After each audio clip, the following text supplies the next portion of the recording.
Assalamualaikum warahmatullahi wabarakatuh. Innal hamdalillah nahmaduhu wa nasta'inuhu wa nastaghfiruh wa na'udzu billahi min syururi anfusina wa min sayyiati a'malina.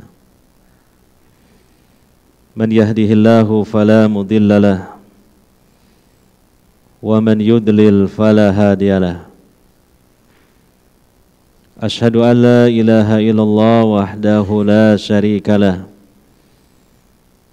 wa asyhadu anna Muhammadan abduhu wa rasuluh sallallahu alaihi wa ala alihi wa sahbihi ajma'in wa man tabi'ahum bi ihsanin ila yaumiddin, amma ba'd.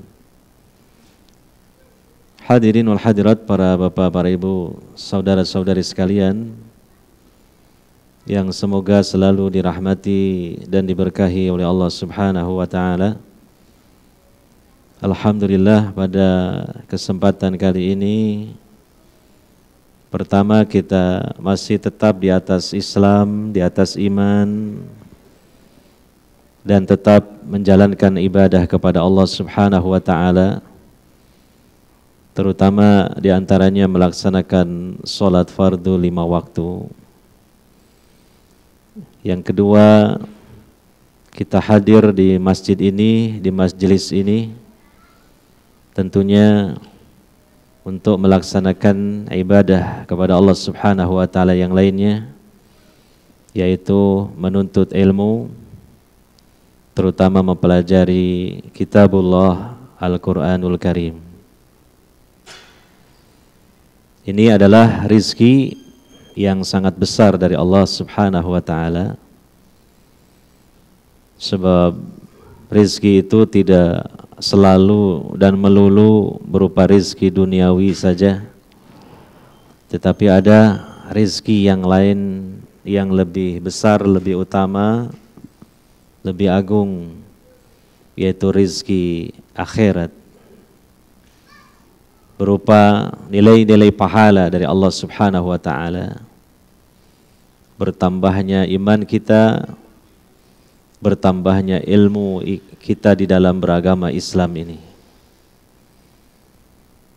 Oleh karenanya sekali lagi harus kita yakini, kita resapi bersama bahwa Allah telah memberikan rizki yang besar kepada kita dalam kesempatan yang singkat ini, yaitu manakala kita hadir di majelis yang mulia ini. Semoga Allah Subhanahu wa taala bukan hanya menjaga badan kita saja, tapi juga lebih utama lagi menjaga jiwa dan hati kita untuk selalu berada di atas hidayahnya, di atas Islam, di atas iman, dan senantiasa tunduk patuh kepada Allah Subhanahu wa taala. Hadirin wal hadirat yang dimuliakan oleh Allah Subhanahu wa taala, kita kaji kembali ayat demi ayat dalam Al-Qur'an surah Ali Imran. Sekarang ayat yang ke-118, ya. 118.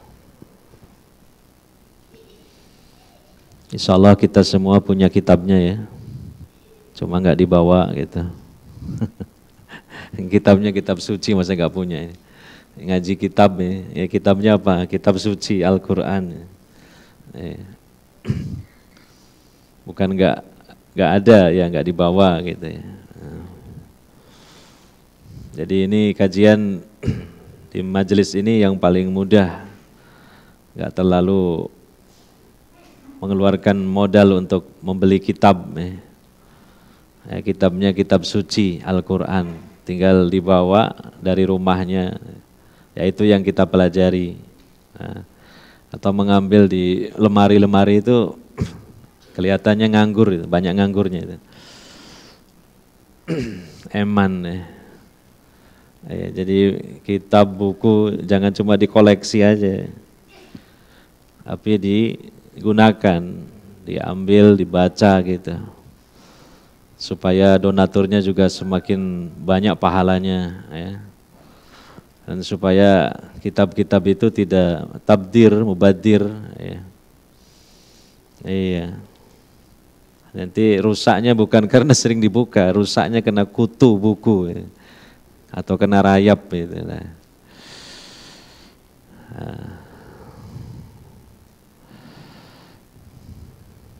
Ya, kita mulai untuk inilah ada pengagungan gitulah kepada agama Islam ini, dimulai dari cara belajar kita, ya. Karena kan beramal itu pasti lebih sulit daripada berilmu. Demikian juga berdakwah. Lah, kalau berilmu saja kita sudah ala kadarnya begitu, ya, kurang ada kesungguhan. Nah, lalu bagaimana beramalnya? Lalu bagaimana berdakwahnya gitu? Karena berilmu itu lebih mudah, menuntut ilmu itu lebih mudah daripada mengamalkannya, apalagi mendakwahkannya, mengajarkannya. Nah, kalau yang mudah saja sudah merasa berat, apalagi yang lebih berat lagi, gitu. Itu sudah jadi ukuran. Ya. Makanya kalau ada orang semangat beramal, tapi menuntut ilmu gak semangat, ya itu dipertanyakan. Karena apa? Karena pertama, menuntut ilmu itu juga sudah mengamalkan ilmu. Karena Allah memerintahkan untuk belajar. Berarti kalau menuntut ilmu kan mengamalkan perintah Allah untuk belajar.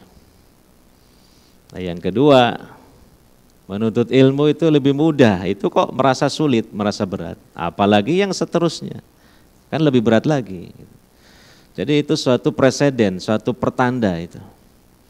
Maka kita awali dari mujahadah kita, kesungguhan kita di dalam belajarnya, di dalam mempelajarinya.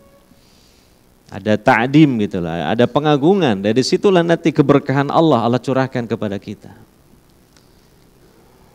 Rahmat Allah Subhanahu wa taala dicurahkan kepada kita karena ada ta'dim, pengagungan.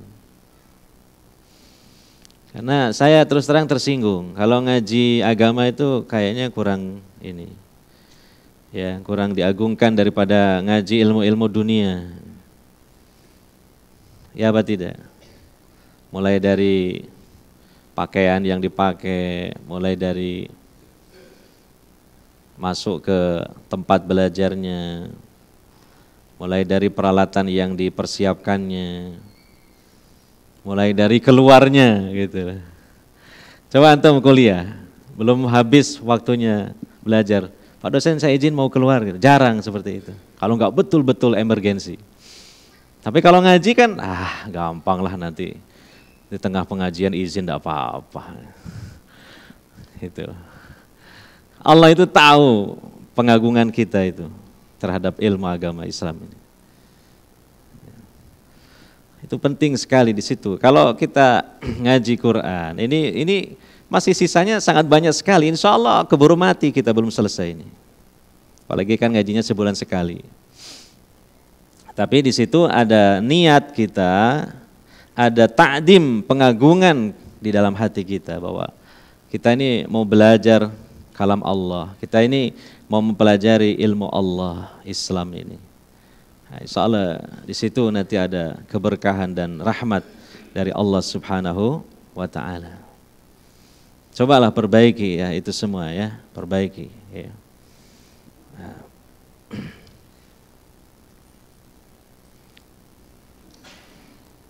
Surah Ali Imran ayat 118. Allah Subhanahu wa taala berfirman, Ya ayyuhalladzina amanu la tattakhidhu bitanatan min dunikum la ya'lunakum khabala waddu ma 'anittum qad badatil baghdha'u min afwahihim wa ma tukhfi suduruhum akbar qad bayyana lakumul ayati in kuntum ta'qilun Ya ayyuhalladzina amanu, wahai orang-orang yang beriman. Dalam kaidah tafsir Quran itu, ketika ayat dimulai dengan panggilan terhadap orang-orang yang beriman, maka orang-orang yang beriman itu harus bersiap-siap untuk memperhatikan. Telinganya dipasang, hatinya ini dikonsentrasikan. Kira-kira ayat setelahnya itu apa kelanjutannya? Pasti itu berupa perintah atau larangan Allah. Pasti itu setelahnya itu perintah bagi orang-orang yang beriman atau larangan Allah untuk orang-orang yang beriman. Itu. Jadi kita ini adalah hamba-hamba yang sedang dipanggil, diseru oleh Allah Subhanahu wa taala dengan panggilan yang istimewa. Karena sesuatu yang istimewa pada diri kita yaitu iman. Seagung-agung anugerah yang Allah Subhanahu wa taala berikan kepada sebagian hamba-hambanya. Karena tidak semua hamba-hambanya Allah anugerahi anugerah yang agung ini yaitu iman. Nah, kita ini insya Allah, terutama yang hadir di majelis ini, iman masih bersemai di dalam hati kita. Itu suatu nikmat yang sangat besar, yang harus selalu kita sadari kehadirannya, untuk selalu disyukuri. Dan selalu kita bergembira di dalam hati ini, sekalipun sedang menghadapi kesusahan hidup. Kenapa? Karena iman ini selagi terus bersemi di dalam hati sanubari sampai kita menghadap Allah Subhanahu wa taala, maka ini menjadi sebab Allah mengucurkan rahmatnya kepada kita dan Allah akan masukkan kita ke dalam surganya. Betul saja, setelah Allah memanggil kita sebagai hamba-hamba yang beriman, Allah menyebutkan suatu larangan. La tattakhidhu bitanatan min dunikum. Ya. Janganlah kalian menjadikan bitonah. Bitonah itu teman kepercayaan. Ya, teman kepercayaan yang sangat akrab sekali. Yang ya mungkin sesekali kita curhat kepadanya, yang sesekali rahasia-rahasia kita disampaikan kepadanya. Ini namanya bitonah. Ya. Nah, yang dilarang itu apa? Min dunikum, diambil dari selain kalian. Artinya menjadikan orang-orang kafir sebagai bitonah. Yang seharusnya yang dijadikan sebagai bitonah kita ini adalah sesama kaum muslimin, sesama kaum mukminin. Jangan dari selain golongan kita. Ya. Baik dari kalangan orang-orang kafir, baik dari kalangan orang-orang musyrik, dari kalangan ahlul kitab, Yahudi, Nasrani. Ini kalau kita buka riwayat-riwayat dalam kitab tafsir Ibnu Katsir berkaitan dengan ayat ini, diriwayatkan oleh sahabat Ibnu Abbas radhiyallahu anhuma bahwa pada masa khilafah Umar bin Khattab, ya, beliau menjabat sebagai Amirul Mukminin, ditunjukkan kepada beliau ada seorang dari kalangan Nasrani yang dia memiliki kecakapan ya, di dalam tulis menulis dan hitung menghitung. Lalu kemudian ditunjukkan kepada Amirul Mukminin Umar bin Khattab supaya orang ini diangkat sebagai sekretaris beliau, sebagai katib, sebagai juru tulis beliau. Maka setelah diterangkan bahwa orang ini adalah orang Nasrani, Amirul Mukminin Umar bin Khattab kemudian langsung menolaknya. Seraya beliau mengatakan, kalau saya mengangkat orang ini sebagai sekretaris saya, berarti saya menjadikan orang ini sebagai bitonah. Padahal Allah Subhanahu wa taala telah melarang di dalam Al-Qur'an, yaitu surah Ali Imran ayat 118 ini. Nah, itu menjadi jelas tentang larangan mengambil bitonah dari selain orang-orang yang beriman.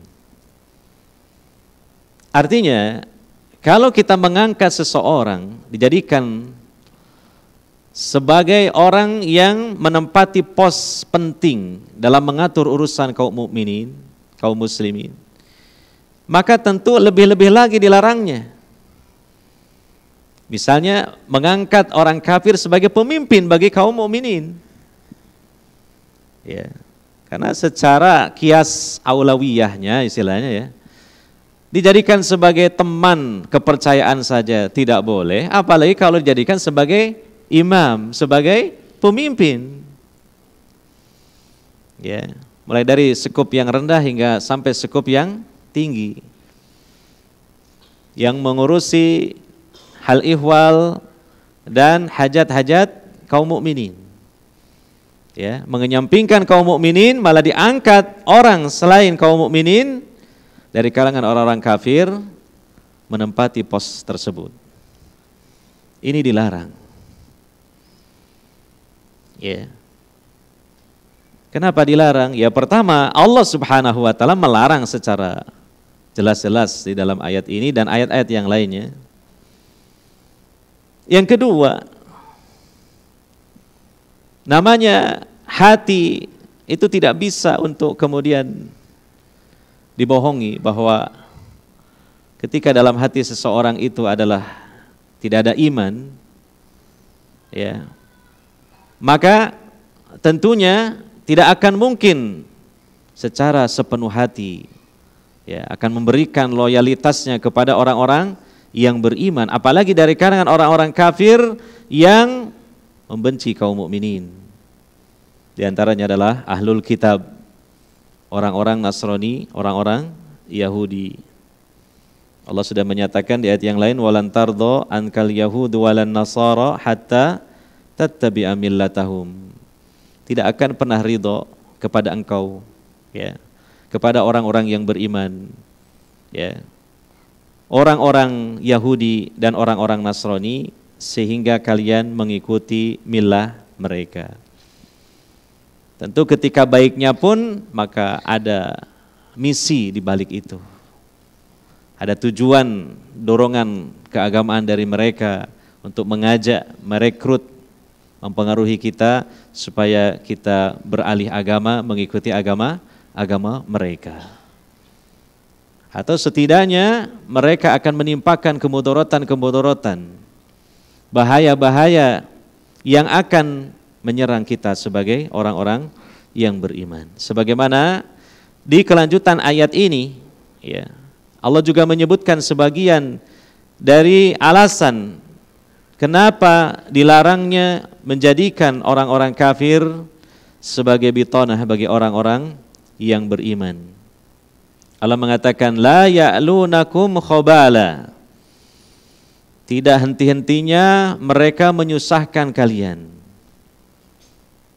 Waddu ma'anittum, mereka mengharapkan kehancuran kalian. Nah itu Allah sudah terangkan hakikat mereka.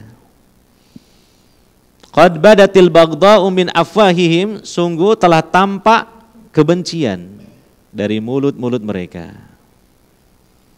Wa ma tukhfi suduruhum akbar, dan apa yang disembunyikan di dalam hati mereka, di dalam dada mereka, itu lebih besar lagi. Ya, jadi dari ucapan-ucapannya saja yang terindikasikan kebencian, ada kebencian kepada orang-orang yang beriman, ada hasad kepada orang-orang yang beriman, ya. Menampakkan kegembiraan di saat kaum mukminin mendapatkan, ya, kerugian, atau ada menampakkan, ya, kesedihan ketika kaum mukminin mendapatkan kemenangan. Itu sudah nampak dari lisan-lisan mereka. Itu yang didengar oleh telinga dari mulut mereka, apalagi yang tersembunyi di dalam hati mereka, lebih besar lagi kebencian itu. Gitu. Nah, ini kita jangan mengikuti perasaan kita ataupun kecerdasan kita, sebab Allah Maha tahu segala-galanya. Kita ikuti Allah, bukan kita. Kalau kita mengikuti pikiran kita, perasaan kita, mungkin mengabaikan ayat ini, gitu kan. Dengan dalih, kita jangan suudzon dulu gitu lah. Jangan suudzon dulu lah. Gitu. Ya kita harus positive thinking istilahnya ya. Gitu. Jangan dulu tergesa-gesa menilai negatif sama orang. Nah, itu kan. Nah, ini dia mengabaikan Allah yang Maha Tahu gitu. Pertanyaannya, emang lebih tahu kita apa Allah gitu terhadap hamba-hambanya? Iya. Allah itu Maha tahu segala-galanya, Allah menciptakan kita semua, Allah mengetahui isi hati kita semua. Allah mengetahui segala bisikan yang mengitari hati kita dari syaitan dan yang lainnya. Minal jinnati wan nas, dari kalangan jin maupun manusia, Allah Maha tahu itu semua. Ya. Jadi secara sederhana saja orang yang beriman tanpa banyak pertimbangan, di mana pertimbangan itu semuanya lemah, ikuti saja ini yang ditunjukkan oleh Allah Subhanahu wa ta'ala. Jangan kamu mengangkat orang kafir jadi pemimpin kamu, selesai. Jangan mengangkat seseorang sebagai orang kepercayaan kamu, sebagai ya bitonah tadi dari kalangan orang-orang yang tidak beriman. Ya, di samping itu juga ya, ketika kita mengindahkan larangan Allah Subhanahu wa taala ini, maka di hati kaum mukminin akan semakin muncul rasa cinta. Karena mereka merasa lebih diutamakan daripada orang lain. Gitu. Ya. Bukankah juga di kalangan orang mukminin banyak orang-orang yang cerdas dan pintar juga. Andaikan di antara orang-orang mukmin ada yang mungkin kurang cerdas lah dibanding orang kafir, maka bukankah penilaian yang diutamakan bukan semata-mata kecerdasan? Justru kadang kecerdasan yang dimiliki orang yang hatinya busuk lebih berbahaya daripada dia tidak cerdas. Lihatlah orang-orang Yahudi. Dari sejarahnya sejak dulu sampai hari ini. Sampai ada istilah otak yang jenius itu disebut Yahud, maksudnya otak Yahudi itu. Iya kan? Tapi ketika si pemilik otak ini hatinya rusak, maka timbullah berbagai kerusakan di muka bumi ini. Melebihi daripada orang yang tidak cerdas. Jadi mengangkat seseorang jadi pegawai, orang kepercayaan, apalagi pemimpin, kan bukan semata-mata kecerdasan jadi kriterianya. Ada yang lainnya yang diutamakan justru kecerdasan emosional namanya. Mental yang baik, mental yang amanah, mental yang jelas-jelas teruji loyalitasnya kepada kita karena memang sesama kita kaum mukminin.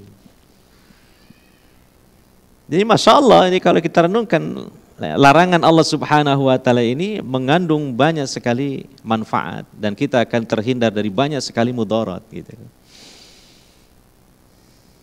Nah, cuma itu tadi sebagian dari katakan ya orang-orang Islam sendiri ya mereka punya pikiran-pikiran pertimbangan-pertimbangan yang bermacam-macam lah. Semuanya itu pertimbangan yang lemah karena menyelisihi firman Allah Subhanahu wa ta'ala. Ya. Jadi kita harus cerdas ini. Ya, kalau memang satu saat kita harus memilih pemimpin, ada beberapa pemimpin, ya. Istilahnya apa ya, bursa lah, bursa pemilihan kepemimpinan. Nah, yang diutamakan ini agamanya. Sesama kita kaum muslimin, kaum mukminin. Ya, kalau memang harus memilih dan memang seyogianya kita memilih daripada kalau tidak memilih nanti akhirnya dimanfaatkan itu oleh orang-orang yang memusuhi kaum muslimin. Ya, paling tidak kita terhindarlah dari kemudaratan yang lebih besar dengan mengambil kemudaratan yang lebih ringan. Itu masuk dalam kaidah fikih. Ya. Makanya kalau kita kaji di kitab Al-Adabul Mufrad ya. Ada bab itu tentang bab musyawarah. Di situ juga disimpulkan oleh para ahli fikih Kalau seseorang ingin mengangkat orang lain sebagai pegawai, yang harus dilihat itu adalah apa? Sholatnya. Sholatnya. Ya.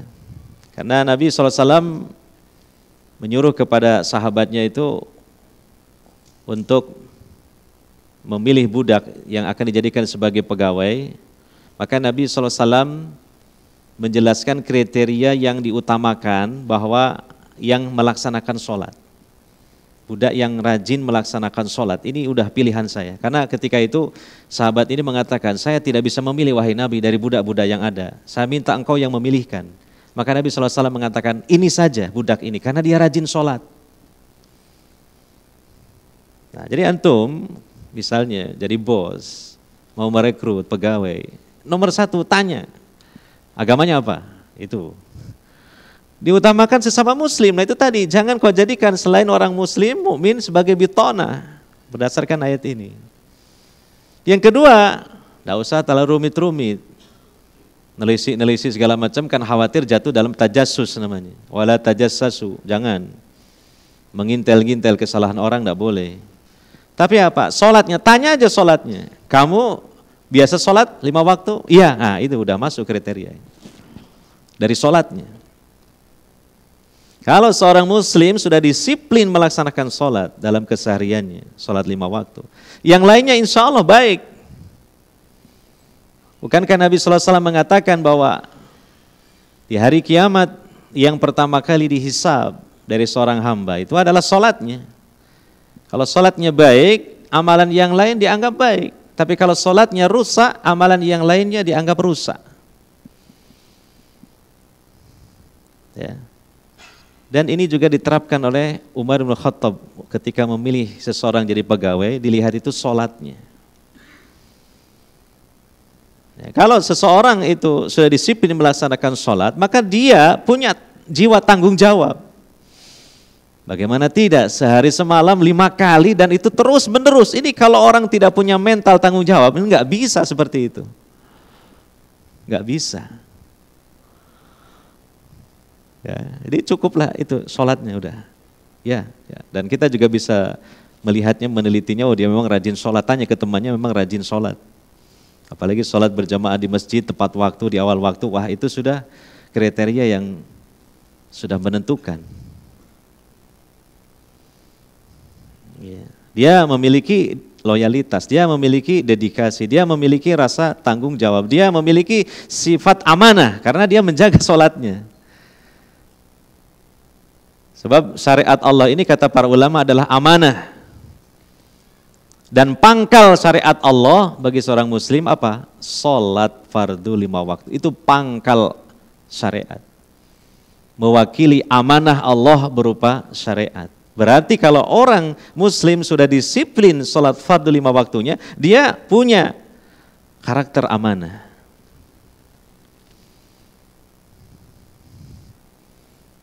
Yang selanjutnya, apabila seseorang sudah terlatih sholat fardu 5 waktu secara disiplin, insya Allah kalaupun dia itu melakukan kesalahan, kecurangan, gak nemen-nemen, gak parah-parah. Kenapa?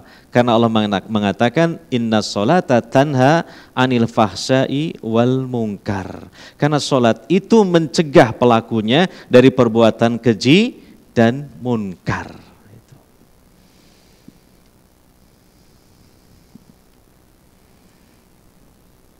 Nah, jadi itu yang jadi pertimbangan bukan cuma semata-mata keahliannya, kapabilitasnya. Itu bisa dikatakan diurutkan malah nomor sekian saja itu. Toh juga nanti kan pegawai itu kalau memang kecakapannya, keahliannya masih dianggap kurang kan bisa di-upgrade. Mungkin dikuliahkanlah sama bosnya, mungkin disuruhlah ikut seminar lah.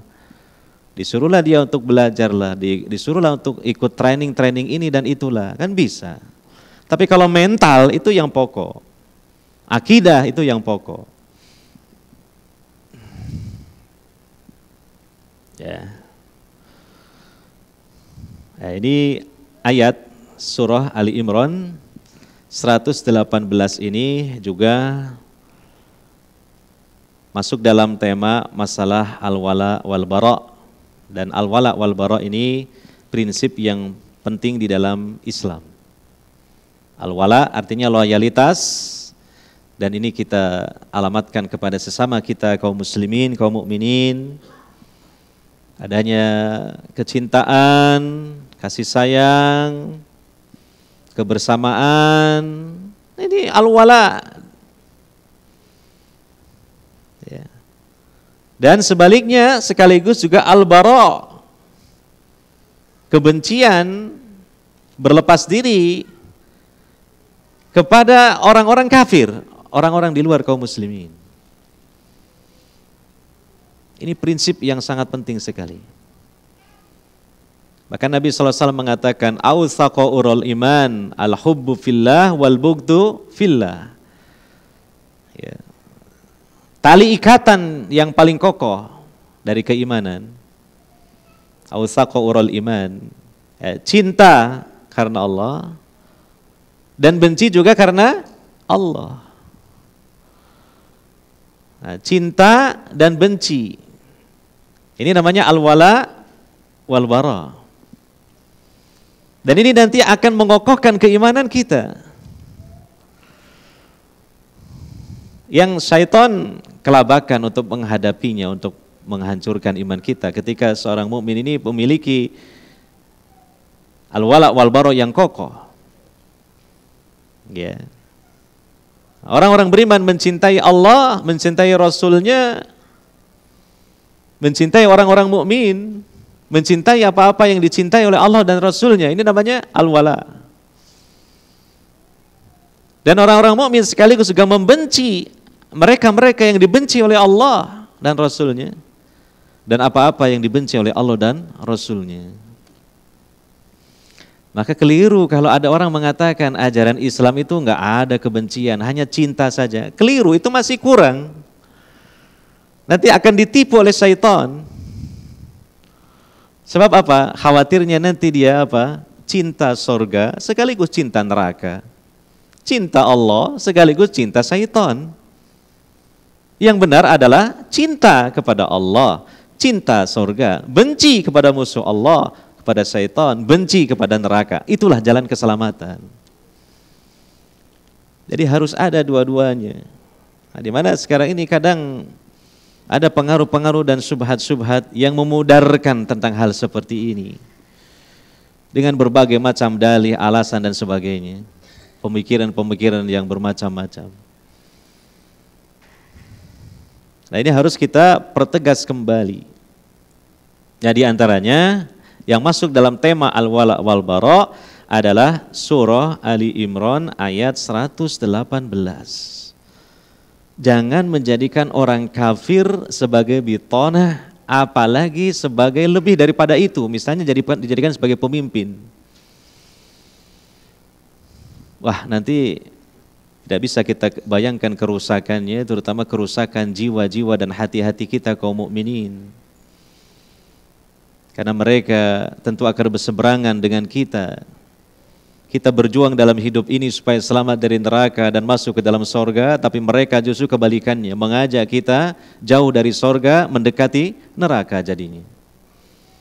Baik dengan dalam masalah-masalah akidah, dalam ibadah-ibadah, ya. Demikian juga dalam perilaku keseharian dan akhlak-akhlak. Iya. Nah, karena pegangannya sudah berbeda, prinsipnya sudah berbeda. Ya. Qad bayyana lakumul ayati in kuntum ta'qilun. Ya. Sungguh telah kami jelaskan kepada kalian ayat-ayat kami jika kamu mau berfikir. Jadi tidak ada lagi pertimbangan lain di hati kita kaum mukminin selain mengikuti apa yang diarahkan oleh Allah Subhanahu wa taala dalam ayat ini berupa larangan, berarti kita harus meninggalkan larangan ini, menjauhi larangan ini. Nah. Kemudian ayat selanjutnya ayat 119, ha antum ulai tuhibbunahum wa la yuhibbunakum wa tu'minuna bil kitabi kulli. Beginilah kalian ini. Kalian mencintai mereka padahal mereka tidak mencintai kalian. Nah, jadi kita itu diajari oleh Allah Subhanahu wa taala dalam ayat ini jangan lugu sehingga menjadi mangsa syaiton dan bala tentaranya.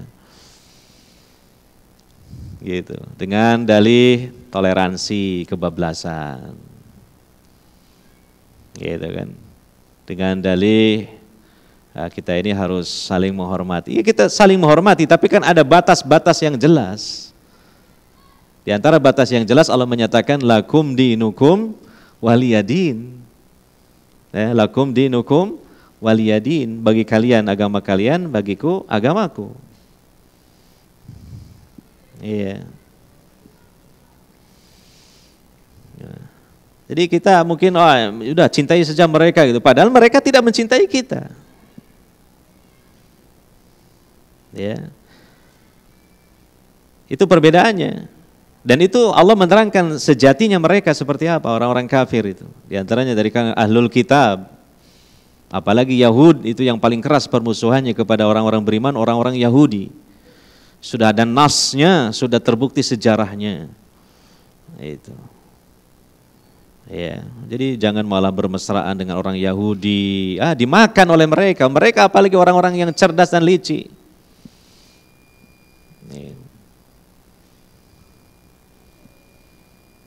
Wa tu'minuna bil kitabi kulli, kalian itu mengimani semua kitab-kitab suci. Semua kitab suci yang Allah turunkan, kita imani. Termasuk kitab-kitab suci yang Allah turunkan kepada rasul-rasul Bani Israel. Di antaranya kepada Nabi Daud, yaitu Zabur. Kepada Nabi Musa, Taurat. Kepada Nabi Isa, Injil, itu mereka adalah nabi-nabi Bani Israel. Kita imani. Sekalipun imanan secara ijmalan, bukan tafsila. Jadi secara global saja. Bukan secara terperinci.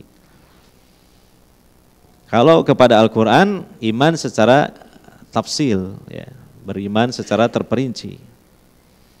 Nah, berbeda dengan mereka. Contohnya orang-orang Yahudi tidak mau mengimani kitab suci Al-Quran. Tidak mengakui Nabi Muhammad sebagai Nabi, Rasul, Al-Quran sebagai kitab suci. Tidak mau mereka. Ya. Itu perbedaannya.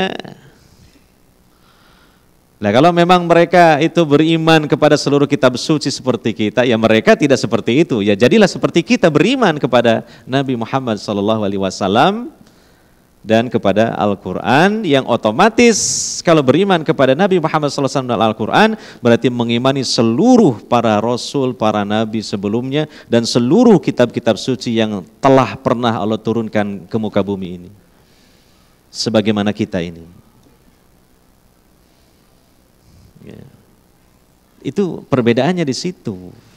Yang cukup mendasar di situ, prinsipnya di situ. Jadi kita harus paham itu.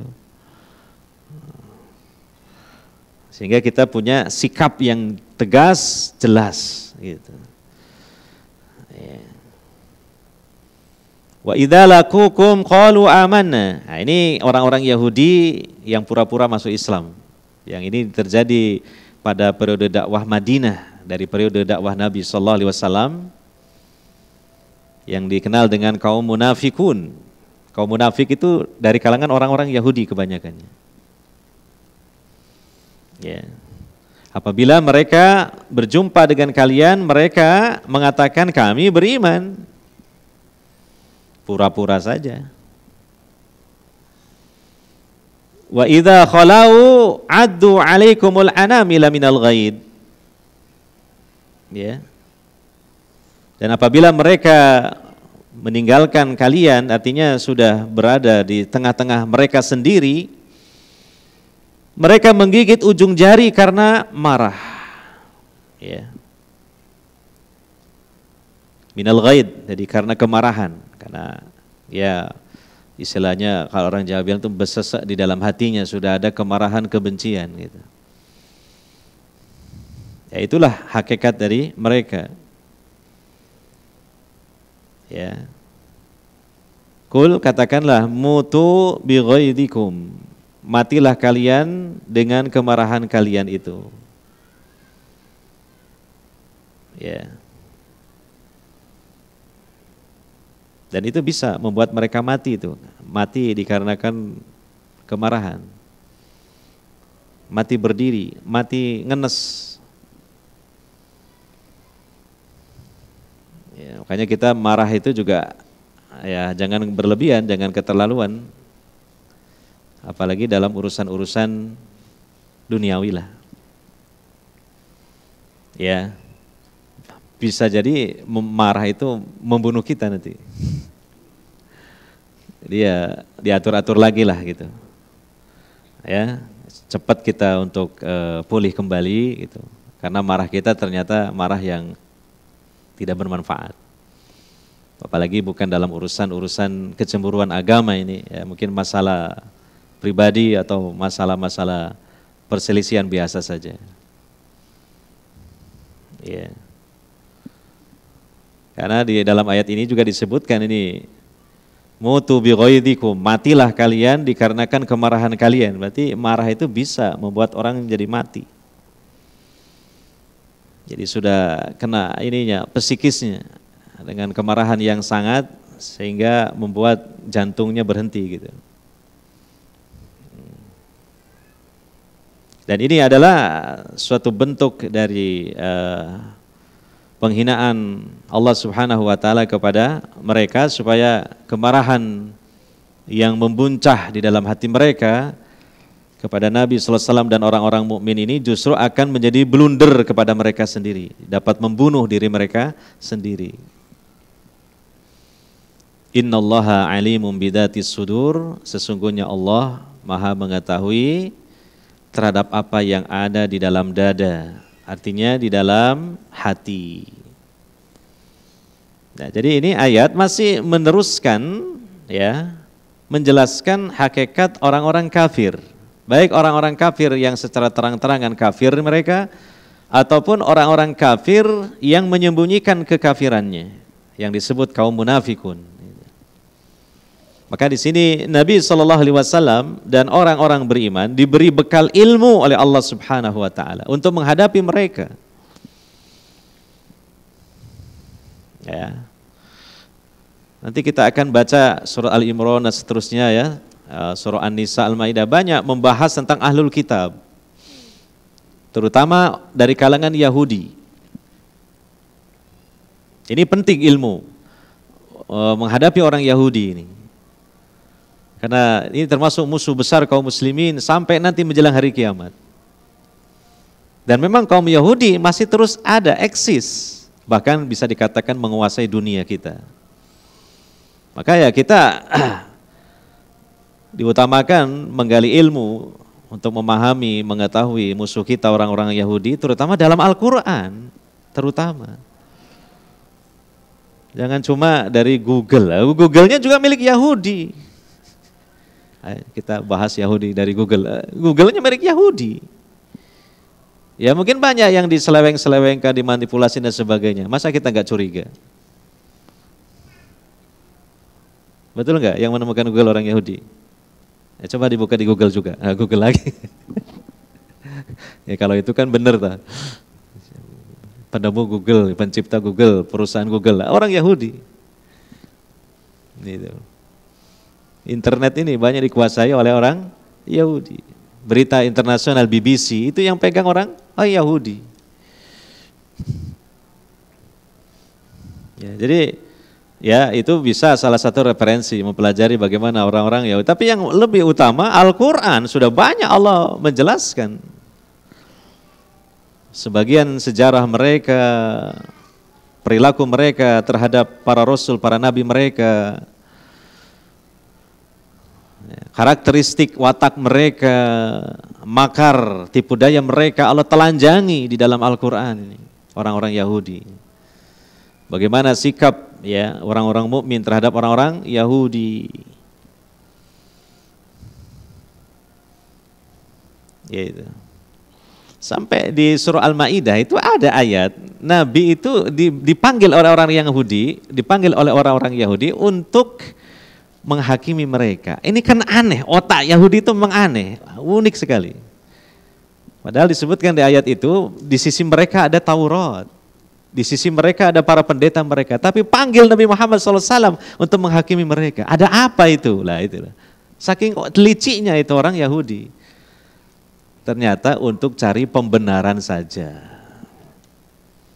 Maka Allah ajari Nabi SAW bagaimana ketika Nabi SAW dipanggil oleh orang Yahudi untuk menghakimi mereka itu seperti apa, itu dijelaskan di surah Al-Maidah itu.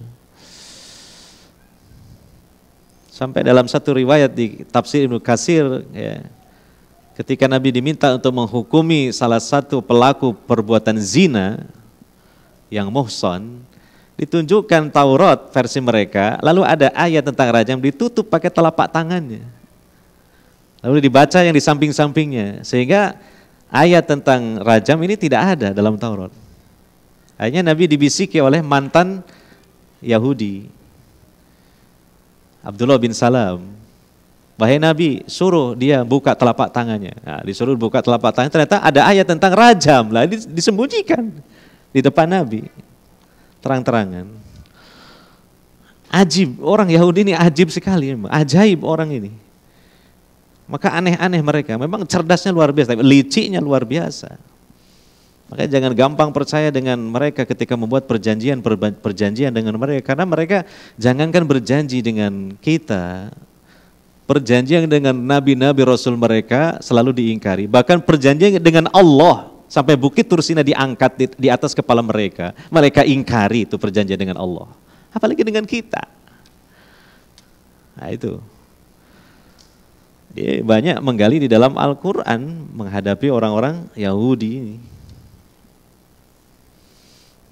Nah diantaranya ini ayat ini nih. Jangan jadi, walaupun dia pinter, jangan dijadikan sekretaris. Jangan dijadikan pegawai dekat kamu. Suruh aja pekerjaan yang paling rendah serendah-rendahnya lah gitu. Gitu. Ya, jadi lebih baik mengutamakan kaum mukminin gitu. Iya. Nah, jadi perhatikan di ujung ayat 119, innallaha alimum bidatis sudur, sesungguhnya Allah Maha mengetahui apa yang di dalam hati. Semua hamba-hambanya, isi hatinya Allah tahu. Ya kita perhatikan, ikuti saja arahan dari Allah Subhanahu wa taala. Karena apa? Karena innallaha alimum bidatis sudur. Kalau manusia bisa ditipu, bisa dikelabui. Kalau Allah ya nggak bisa. Allah tahu isi hati manusia. Itu. Makanya sebenarnya kunci kejayaan kaum mukminin menghadapi Yahudi ya adalah mereka berpegang dengan kitabullah dan sunnah Rasulullah Sallallahu Alaihi Wasallam. Itu kuncinya sebenarnya. Kalau mengejar kecerdasan mereka, terlalu jauh ketinggalan kita. Dalam ilmu pengetahuan, dalam teknologi, dalam persenjataan, informasi, ekonomi, mereka lah pencetus-pencetusnya.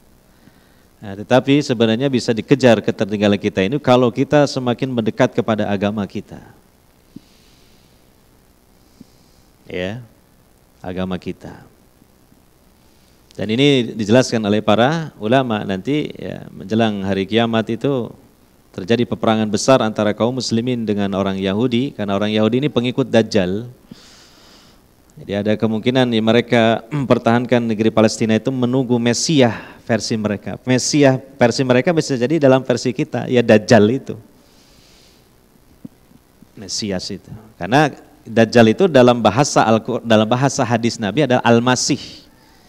Selain Masih Isa kan sudah kita bahas dulu tafsirnya.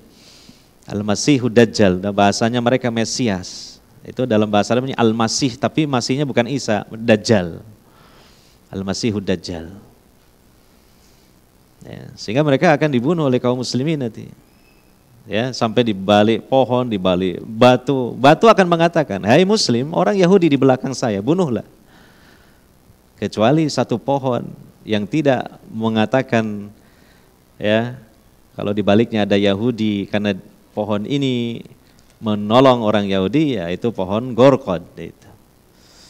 Nah, perkataan dari batu ini, hai Muslim, ini menunjukkan bahwa yang bisa mengalahkan orang Yahudi itu orang Islam. Artinya Islam yang kembali kepada Islam yang benar. Orang Islam yang memang betul-betul Islam sejati, yang kembali kepada Al-Quran dan Sunnah Nabi SAW. Itu yang akan ditolong oleh Allah Subhanahu wa Ta'ala sehingga mengalahkan orang-orang Yahudi. Sebagaimana Nabi SAW mengatakan, la tazalu ta'ifatun min ummati dhahirina 'alal haqqi la yadurruhum man khadalahum hatta ya'ti Allahu bi amri. Ta'ifah di sini ya mereka 'alal haq. Al haq berarti 'alal al-kitab wa sunnah. Itu kuncinya, ya. Sebagaimana dulu orang Yahudi dihinakan di masa Nabi dan juga di masa khilafah Amirul Mukminin Umar bin Khattab, karena ketika itu kaum mukminin betul-betul berpegang dengan kitabullah wa sunnati Rasulillah sallallahu alaihi wasallam. Iya. Itu adalah keberhasilan yang final, keberhasilan yang final. Maka bagaimana caranya ya orang-orang Yahudi selalu mengupayakan kaum muslimin itu jauh dari agamanya. Jauh dari agamanya. Karena mereka tahu bahwa yang bisa mengalahkan mereka adalah ketika kaum muslimin kembali kepada kitab sucinya dan sunnah nabinya sallallahu alaihi wasallam. Mungkin ini saja dululah yang dapat kita pelajari, semoga bermanfaat untuk kita semua, ya. Mari kita tetap semangat untuk mempelajari kitabullah Al-Quran melalui kajian tafsir, tidak hanya di majelis ini saja, mungkin di majelis yang lain. Dan juga sekarang dimudahkan ada terjemahan-terjemahan dari tafsir-tafsir yang ada, ya bisa dibaca sendiri ya. Karena besok di akhirat kita akan ditanya oleh Allah tentang Al-Quran ini. Saya ingatkan, besok di akhirat akan ditanya oleh Allah tentang Al-Quran. Jangan sampai kita abai kepada Al-Quran. Di antara abai itu apa? Enggak mau mempelajari tafsirnya. Padahal waktu banyak pada diri kita. Jangan cuma mengandalkan sebulan sekali di Masjid Imam Syafi'i yang cuma berapa menit. Kadang saya udur, kadang antum yang udur. Enggak cukup gitu. Sangat sedikit sekali. Demikian, mungkin itu juga tambahan pesan dari saya dan semoga Allah Subhanahu wa taala tidak henti-hentinya memberikan taufiknya kepada kita sekalian. Subhanakallahumma wa bihamdika asyhadu an la ilaha illa anta astaghfiruka wa atubu ilaik. Wassallallahu ala nabiyyina Muhammadin wa ala alihi washabbihi ajmain. Assalamualaikum warahmatullahi wabarakatuh.